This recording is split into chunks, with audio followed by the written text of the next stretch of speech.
Hello, friends, and welcome to the PowHERful Podcast. I'm your host, AJ McCord. In this podcast, we introduce you to powerful women who are changing the game in and outside of their field of play. These are women's stories, women who happen to be doing things that many of us can only dream of, but the lessons and inspiration they share is universal. Welcome back to the PowHERful Podcast. I'm your host, AJ McCord, and I am so excited for today's episode. So the 2026 World Surf League Challenger Series is underway.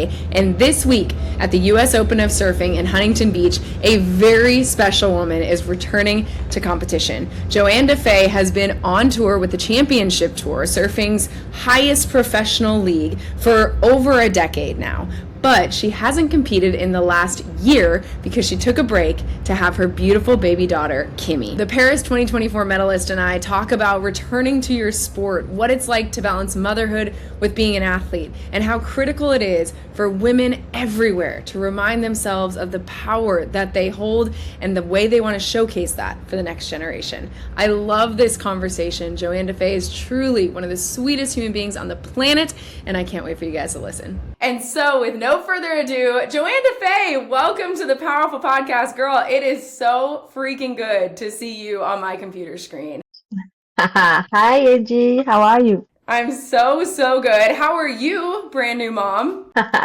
I'm good. I'm really good. I just landed in the US for the first time since a year and a half or two now, I guess. A little bit jet lag though. I feel that. You're in the US to compete at the US Open in Huntington Beach, which is a Challenger Series event for the World Surf League, for your first time as a mom. Your daughter is going to be outside your belly with you during competition, because the last time we talked, your daughter was inside your belly for a competition in Portugal. How does it feel to be back and getting ready to compete again? I'm really excited. It's so fun to come back to Huntington actually, because we used to have it on tour, and I mean, women surfing has evolved, and we're not coming to US Open anymore since years, but I'm actually staying with the same family I used to stay, and yeah, it's just been, I don't know, it's been fun to choose US Open as the first one coming back as a mom, especially that was the first event I won in 2015. So yeah, I don't know. I guess Huntington have a little special place in my heart. Has it kind of hit you, this very full circle moment? Not yet. It feels, I The feel jet like, lag. yeah, the jet lag is just right now. And, as a mom, I've been spending pretty much all night trying to put my daughter to bed. I was like, it's okay. It's okay. We're not in France. It's not like 8 a.m. It's only midnight. But no, it's but yeah, I did think about it, and it's pretty, I don't know, life is pretty crazy, and I again never thought I would be on tour for 10 years or more, and I never thought I'll be on tour after being a mom, and like things happens, and life goes on, and you choose, and every step along the way you make choices, and I'm just still here. It's cool. It's so cool. And your daughter is just the cutest little thing. I cannot wait to meet her in Huntington Beach. But the last time you and I really got a chance to talk was on the glass in Portugal in March of 2025. You were just a few months pregnant at that point. You were still competing on the championship tour. And I remember you made me cry in the interview, because I remember you said, I want to do this when my daughter looks back on this moment where I made it to the quarterfinals of a championship tour event with her in my belly. I just want her to know that everything is possible and that I can do this. She can do this. I'm planning on showing her that women can have the world, even as a mom. So I wanted, you knew you were going to be back, but how, now that she's been Earthside for, almost a year, I guess, that's crazy, almost a year. What do you think of the Johanne who answered that question back in March of 2025? She had a lot of good hormones going on. Postpartum is not as great. Oh gosh. I mean, that's funny. I know. I'm so proud of her. It feels like there's a world behind, last year and this year. It feels like I haven't competed in years. It's so far away, to be honest. And and I'm here in Huntington, and I'm coming to like dig in and see where that journey is actually, it's really motherhood. You kind of losing your identity. You don't know if you're yourself. You don't know if you're Kimi's mom. You don't know, it's just such a make in between. It's hard to find yourself again. Um, it's also such a big wave of love that you don't even really want to find yourself again. It's just so much. And like I could just take care of Kimi, and don't have anything else to do pretty much. It's weird. But I know deep inside that this is not me, and this is not the vision that I had of maternity and family, and women's and the women's that I'm looking like I've always been looking up to. Um, it's so I've been kind of fighting these last couple of months to find that journey again, and to say to myself that I'm gonna make it happen, and I'm gonna find a way to find that balance. And yeah, that's also why I've got the wildcard next year, but I want to start to compete again this year, find my feet again, and finding my space, but yeah, I don't know, time is flying. It's just I don't know, it's so weird. It feels like it's flying, I'm sure, because it's just, I can imagine that taking care of Kimi is taking up so much of your daily life. And yet, I follow you on the gram, girl. You're doing a bunch of training. You're doing a bunch of surfing. We released a book. You have stayed busy as Johanne Defay, the individual. How have you managed all of that while bringing up this beautiful baby girl? Yeah, thanks for reminding me this. Yeah, you got a master's degree also. I know. Remember? It's true.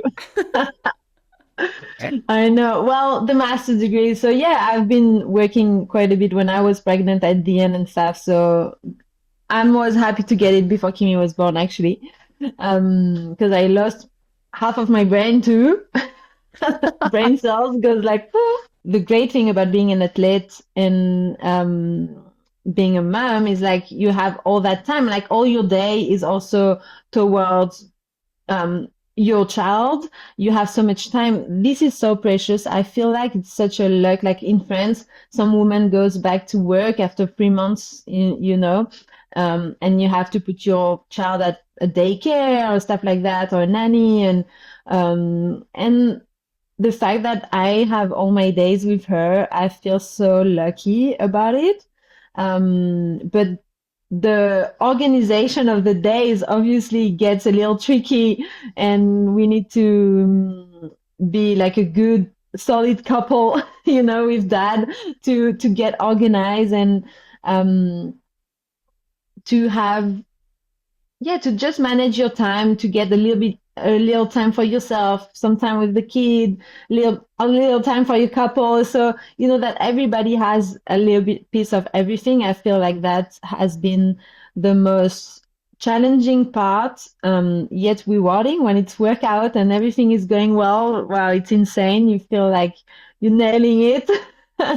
It's also been for me a real pleasure to stay at home, get more time, to don't have that, that next airplane that I need to take in 2 weeks because I have another event and this and that, So I've been really enjoying that slow life, and but also again, like I love being an athlete. I love, like working out and having that lifestyle. So it's been really cool to also get back into that rhythm, and it definitely also give you a little bit of fresh air when you get that extra hour in the water.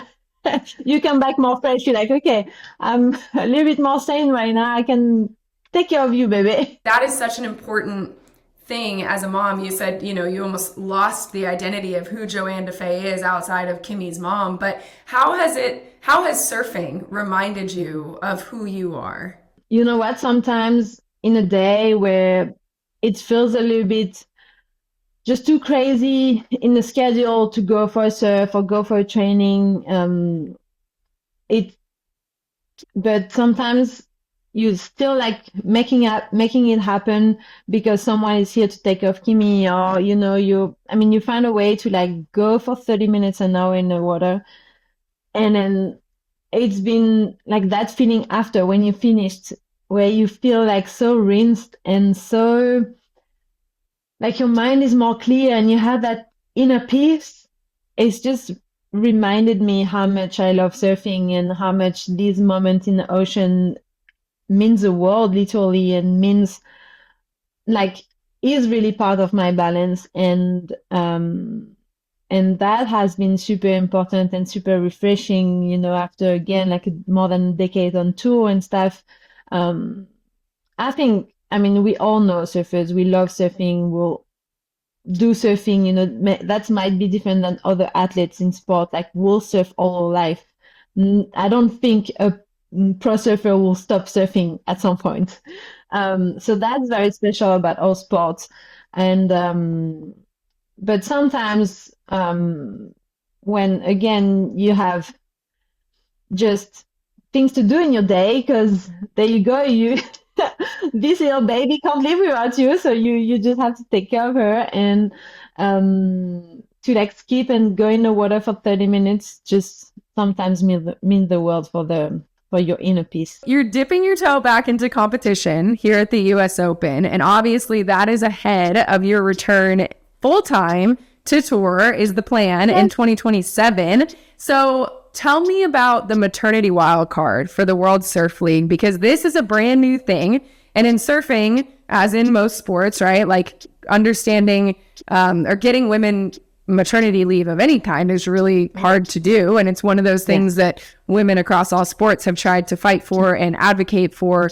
But this is the first year that the World Surf League, or next year, I guess, technically, will have what's called a maternity wild card. So you and Tatiana Weston Webb, who also welcomed her baby girl into the world not that long ago, are going to be returning back to tour in 2027, the championship tour. How, tell me the process of finding that news out and how that feels. It wasn't such a long battle because I think WSL has been quite open. And they kind of knew when Reese was left, then I left, then Tati left. We had 3 different stories, 3 different ways to approach it. But they kind of knew, and they were like, okay, we need to do something. I don't think it did happen to many sports where the 3 top 10 athletes actually left like within 2 years to have their family. I don't think it really happened anywhere else. So but when we took the decisions, I think, and that's also why we had different paths. If you look at Carissa, she left the tour, she left her competitive career first. That's what she said, I step away from competition surfing. Everybody's kind of thought that she was retiring, but she had in mind something, obviously, but I think because WSL didn't had any rule about it, she didn't had any other choice in some ways, like she was like, well, I want to do my thing.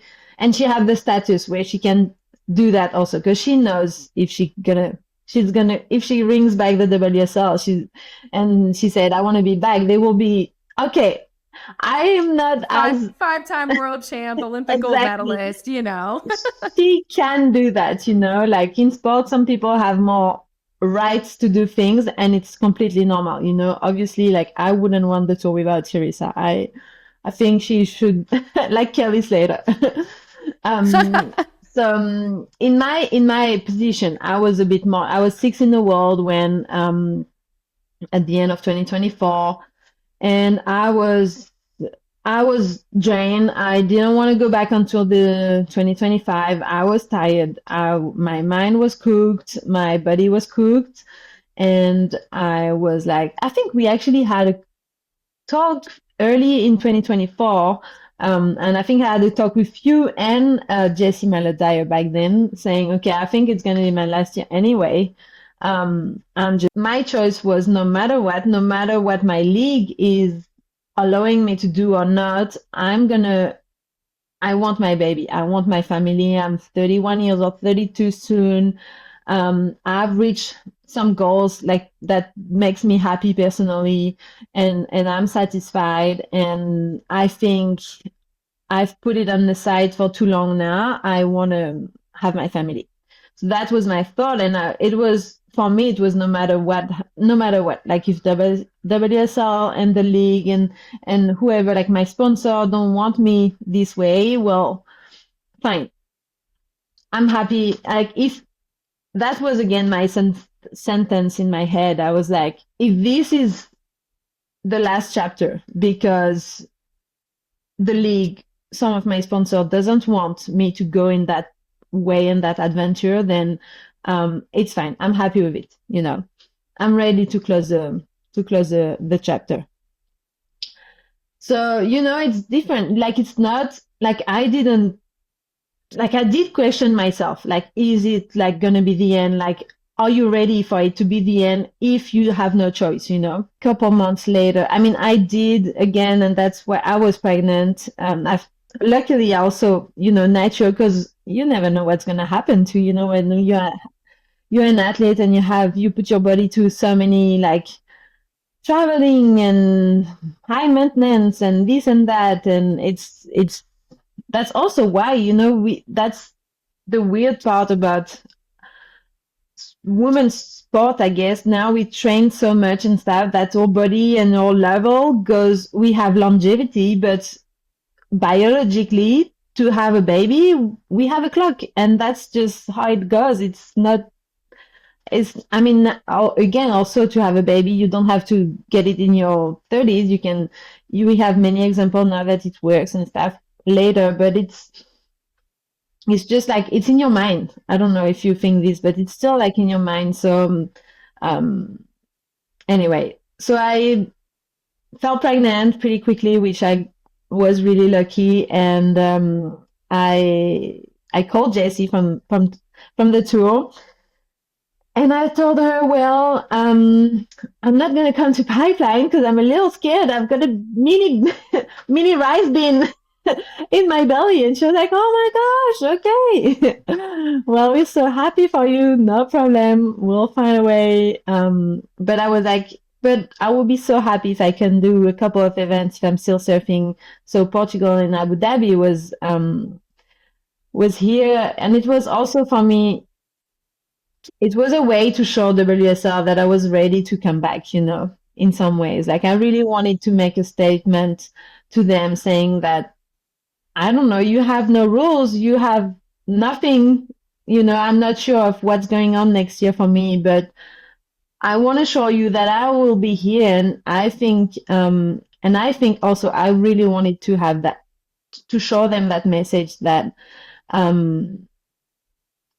if they put something for us, for the women that want to have a family, they will speak to so many new people and new viewers and stuff. There's people who wants to have this story also behind sport. And I think if WSL is not part of it, I thought if like I wanted to show them this too, and so that was my position. But obviously, again, like I said at the beginning, I think WSL really has been open since the beginning. They just didn't have the rules and stuff obviously put in place, and they kind of had no choice at that point. But they really, I think they were happy to make the things evolve and to have us show them the way. And so yeah, I think after they told me, like officially, non-officially, in 2025 November, saying, okay, you're fine, we'll get you, like we're gonna make that rule and you're gonna get back on tour, and we're happy to have you on tour. I think it's gonna be great. And they also obviously thought we're gonna do the same for Carissa and Tati, and we make the rule evolve. So we have wildcard for injuries, but also for maternity leave if some girls want, and we're not going to be competing. One wildcard is for the maternity and one wildcard is for the injury. And in case there's no maternity, then 2 for injuries and vice versa. So yeah, I think it's amazing. I mean, it's amazing. I'm looking right now. I took that example a couple times already, but look, the young girls on tour, they're so young. Like 10 years down the line, Tia, the French girl, she's going to be 25 years old. Imagine a decade on tour, 25 years old. Obviously, if she wants to get a family and take a couple years off and come back at 28, what? She still have a decade. Yeah. So it's going to be really good to see how the new generation will use that rule. But it's definitely, I felt like it's like winning events and stuff is so cool, but actually making a changement, an impact in your sport, like as a sport level, it's insane. Like I felt so complete doing this too.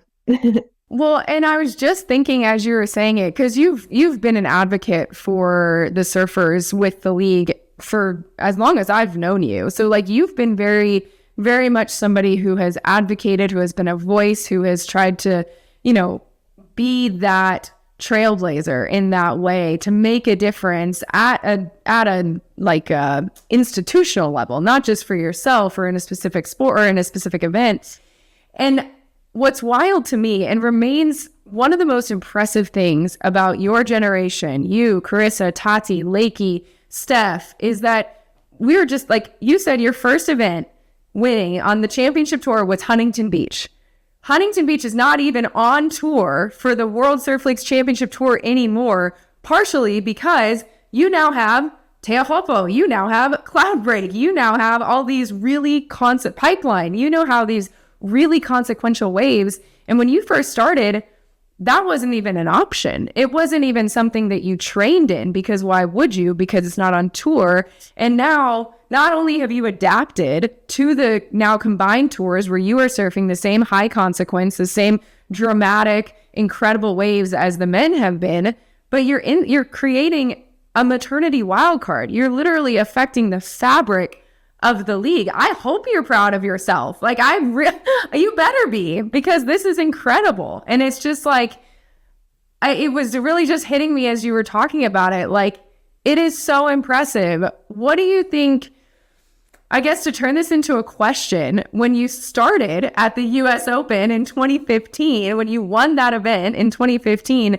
did you ever imagine that your resume would include all of the things that I just listed and that you would be a part of it? Never, never. I would thought so. And again, it's just, I really do things because I believe in it, because like I'm not the best speaker. I'm not the best, argument people and person, and but I feel like my French character sometimes in like that world that is a more like English people, and I've been and on tour just with Carissa and Bianca being like some of my best friends on tour, and they always told me, "Oh, you're just so honest, Joanne. You're just so honest and stuff." It's just been like one character that some people have told me along the way. And like my point is that advocating for more than myself, it's been like a way for me to just make sense, like it's also that I've been like in my personal journey of being stronger, like competitively and stuff, mentally, like you have to make it, just have to make sense, like what you do. Like it's not surfing for surfing, it's not training for training, it's just like building some thought of sense to like a purpose to go towards to, and and yeah, like slowly, obviously, it's not like your first year on tour where you're going to advocate for everybody. You have to find your pace, you have to find your place, and trust and confidence to be able to like speak. And but it was just for me. And after same, it's funny how you need to, it's just how you process the thing slowly by slowly, step by step. You do a couple of years on tour, you focus on yourself, you get some result, and then after, it's also this, like how much like result doesn't like fulfill you at all, pretty much. Like you're happy for one day, 24 hours, you're on your cloud. It's so like, you're proud of yourself, you go and serve great that day. But I don't know, just having a bigger picture and having bigger goals and speaking for more people, it just, for me, slowly meant a lot. It has meant a lot to a lot of people. And I'm so excited, very selfishly, that you're not done competing, because I think that being that example of somebody who comes back and who does it in the way that they want to is so needed, and it's so necessary. And I want to talk about en contre-courant. I'm sure my French pronunciation was terrible. I'm sorry.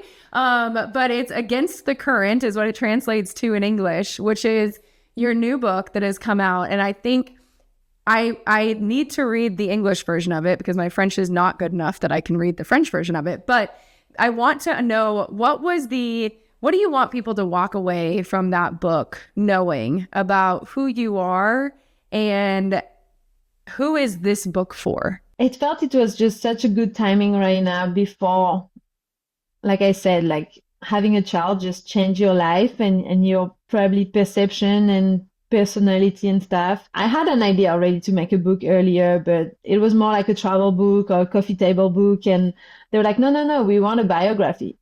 And I was like, oh, really? Wow. Really? I'm going to tell my whole story and be like, okay, read my book. But I don't know, that little like judgmental question, like thing, anxiety passed me, and I was like, yeah, you know what? Of course I'm going to I'm going to write my story. And, I think there's many people and many women that can identify themselves. I've lived through so many things, eating disorder, surfing is a very weird environment where the outside is really judged. We surf in a bikini. There's we always under the palm trees and the sun, and like it's a sport that is very visual and very pretty. And again, I think women surfing comes a milestone. Like we evolved so quickly in the past 20, 30 years. It's been crazy, and doing all of these and coming from a small island in the Indian Ocean, French small island, and coming to the stage of the WSL and being on tour, but that don't have a major surfing sponsors also, it just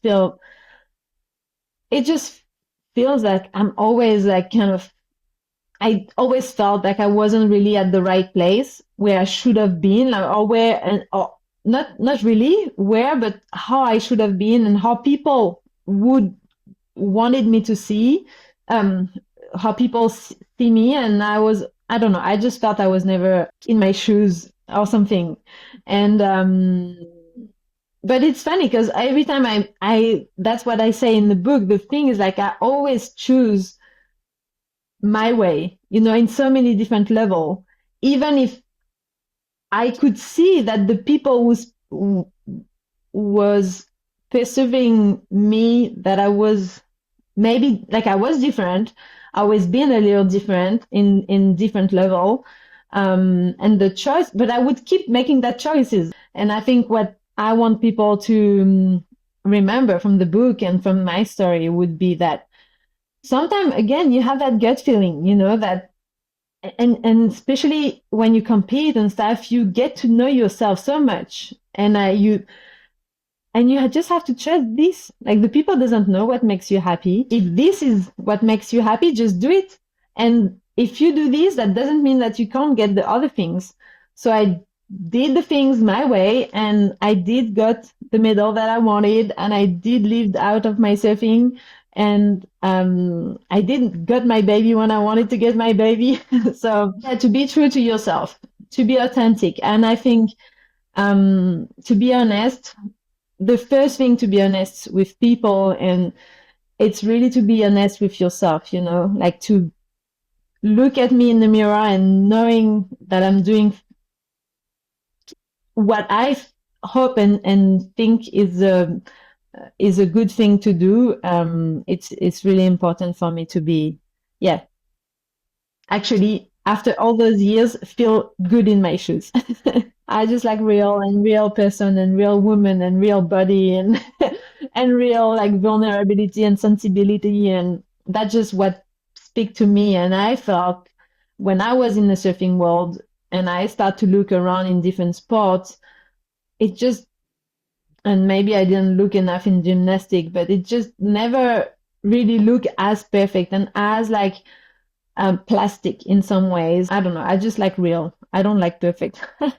I can't wait to read it. And I'm so grateful for the real that you are, because it has been such a joy to cover you on tour for so many years, to get you to come on this podcast. So 2 more questions for you. The first, I'm so excited to see this little girl and meet her in person for the first time. She probably won't remember her mama at Huntington Beach at less than a year old. So when she looks back and sees her mama return to competition with her in the sand, rooting you on, what do you want her to know? I'm trying to imagine her a bit later saying like, oh, really? Really? You went? I was less than 1 year. You went and come back and compete? I mean, yeah, that days, it's not easy every day. Again, like I told you, I just had a meltdown today because we have big jet lag and she haven't slept last night. So I haven't slept last night. And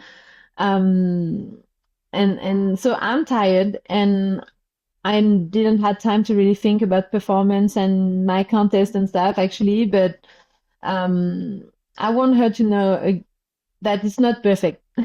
Just what we just said, pretty much, it's not always perfect. And we just, as long as you have a good heart and you trying to willing to put what you have to put, then you have no regrets, like no matter if like the next 4 days, it's only an hour of training that I have and thinking of the contest, then this is what I get to give today. And it's already good. And the last question, my dear, is this is the PowHERful Podcast. So obviously we highlight powerful women such as yourself. What does PowHERful mean to you? Wow.